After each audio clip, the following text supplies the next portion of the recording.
Greetings. Welcome to the University of Illinois online tinnitus course. We have a series of lectures in this course.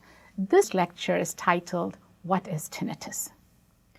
In this lecture, you will learn about tinnitus, how prevalent it is, how long have we known about tinnitus in human history, and the different types of tinnitus. Let us begin with the word tinnitus itself. The term tinnitus has Latin roots. It comes from the verb tinere, which refers to tinkling or ringing. This is also not far from our own colloquial term for tinnitus, which is ringing in the ears. You may also have heard of tinnitus as being referred to as sometimes head noise by some individuals.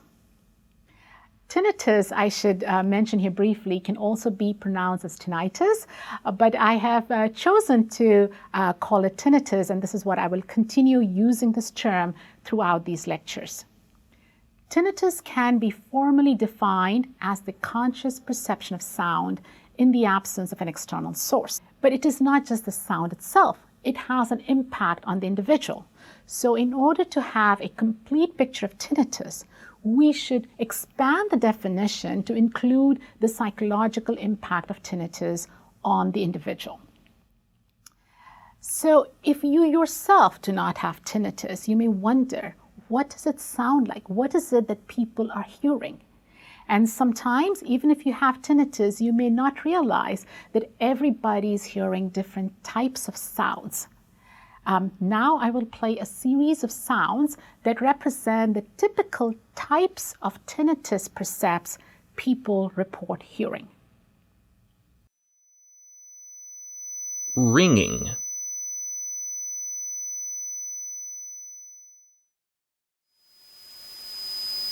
Teapot whistle.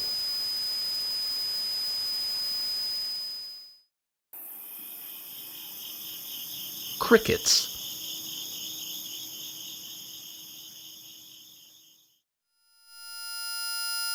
Electric ringing.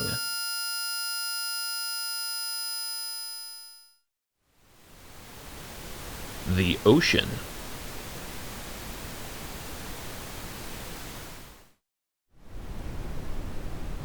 Whooshing.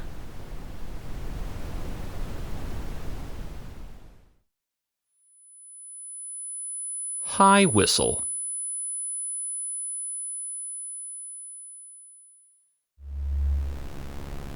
Pulsing hum.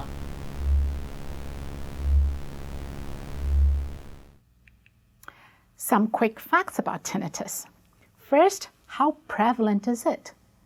It's actually not very rare.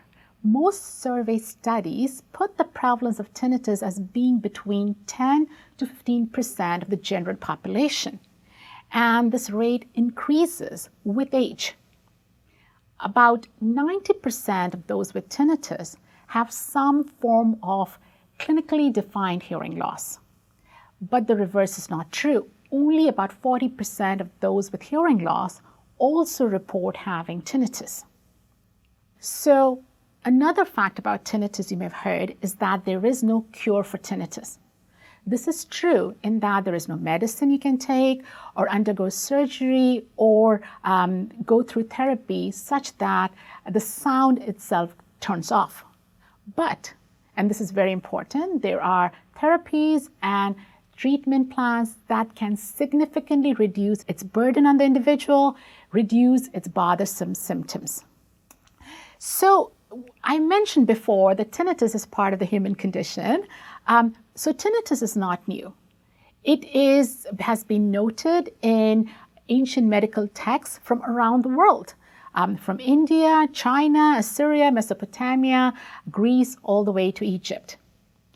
One such ancient text from the 16th century BC referred to tinnitus as bewitched ear. I think this is a very poetic way of thinking about tinnitus. It also referred to some very interesting treatment suggestions, referring to an oil that you can extract from whales. While the treatment is probably a tad unusual for us in the 21st century, it tells you that the condition itself was highly common and likely bothersome enough for individuals to seek cures. Another ancient remedy I wanted to highlight is from 400 BC from Greece. Here, tinnitus is described as buzzing in the ear, and also the fact that a greater or louder sound from outside may diminish your own tinnitus sound. This idea of an external sound masking your tinnitus is used in tinnitus therapies today. Such masking sounds can be sounds around you, from the music you're playing, the nature sounds as you walk in the woods or by the ocean. And you can have the sounds come to you via your headsets, your smartphones, or even your hearing aids. I find it very interesting that this aspect of masking tinnitus was figured out more than 2 millennia ago.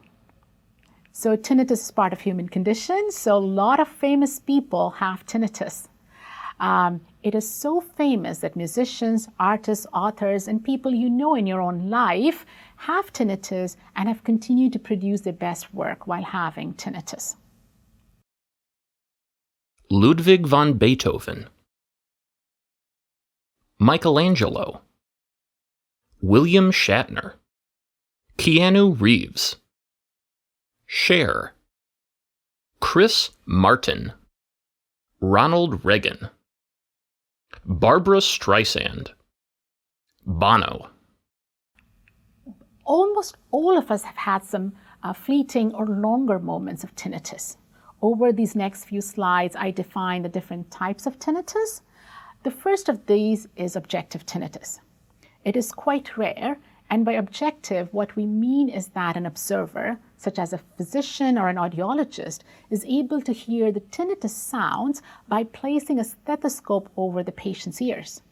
So objective tinnitus is caused by muscle spasms, turbulent blood flow, or certain types of tumors which restrict blood flow to your inner ear, and so that can actually be heard by the external observer. The not so rare kind of tinnitus is the subjective type. About 95% of individuals with tinnitus report this kind of subjective tinnitus. Subjective here refers to the fact that the sounds are self-generated in your brain, and others will not hear or know you have tinnitus unless you tell them. So it is based on your self-report. We also differentiate tinnitus between acute and chronic. So first, let's consider acute tinnitus. Here, acute means that it is episodic. That is, it can appear and disappear as part of an episode. For instance, after attending a loud concert, you can hear tinnitus, and it resolves or disappears after a day or so. The second type, which is the far more common type, is the chronic tinnitus. And within the chronic tinnitus, we have two categories. One is intermittent, where the sound comes and goes, and you hear it sometimes with a delay of a few hours or a few weeks or even a few months. The other kind is the continuous kind, which is that you're aware of your tinnitus. And if I were to ask you, do you hear tinnitus? You can say, yes, I do hear my tinnitus, except when you go to sleep. This is actually the most common type of tinnitus, which is subjective, chronic, and continuous. Often tinnitus can start off as being intermittent and move on to being continuous. Chronic tinnitus affects the individual beyond just hearing the sound. For instance, it may affect your ability to sleep. It may cause problems as you try to fall asleep. It may cause you to wake up more often during the night. The other common complaint people have with tinnitus is it interferes with their concentration abilities. It sometimes interferes with their memory. So basically, your ability to focus on a task and other cognitive abilities may be impacted by tinnitus.